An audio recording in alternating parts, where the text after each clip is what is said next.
الحمد لله رب العالمين، والصلاة والسلام على رسوله الأمين. أما بعد، أعوذ بالله من الشيطان الرجيم. بسم الله الرحمن الرحيم. قل إنما أنا بشر مثلكم يوحى إلي أنما إلهكم إله واحد، فمن كان يرجو لقاء ربه فليعمل عملا صالحا ولا يشرك بعبادة ربه أحدا. رئيس الحفلة وأساتذتنا الكرام وزملائي في الدين، السلام عليكم ورحمة الله وبركاته. اليوم أريد أن ألقي أمامكم خطبة صغيرة حول الموضوع الرياء. أيها الحاضرون، يقوم بعض الناس بأعمال وعبادات لله تعالى، فمنهم من يكون عمله بإخلاص لله تعالى وحده لا شريك له، وبعضهم يقوم بالعبادة رياء أو مع شيء من الرياء. هناك سؤال: ما معنى الرياء وكيف يكون في العبادة؟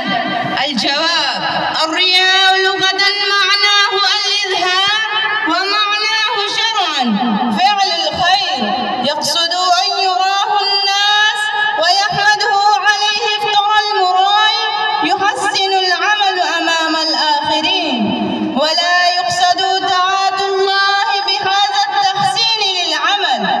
يا أيها المستمعون الكرام، قد يحصل الرياء من بعض الناس في أثناء الصلاة، كان يقوم الرجل فيصلي فيزين صلاته لما يرى من نظر رجل، وقد اشتد خطر الرياء على أحدهم فيوصل به إلى حال النفاق وهو يرائي الناس بعمله.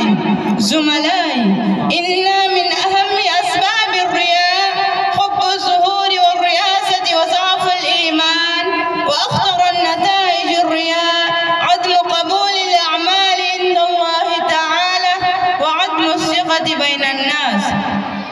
ولا تنسوا أن الله تعالى جعل الأعمال شرطين أساسين، هما: الأول أن يكونوا عمل صالحا ثوابا مشروعا موافقا للكتاب والسنة.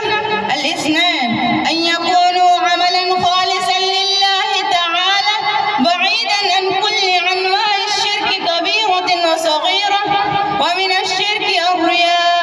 ختاما، أسأل الله أن يحفظنا جميعا من الرياء ويهدينا إلى صراط مستقيم، وصلى الله على النبي الكريم، وآخر دعوانا أن الحمد لله رب العالمين.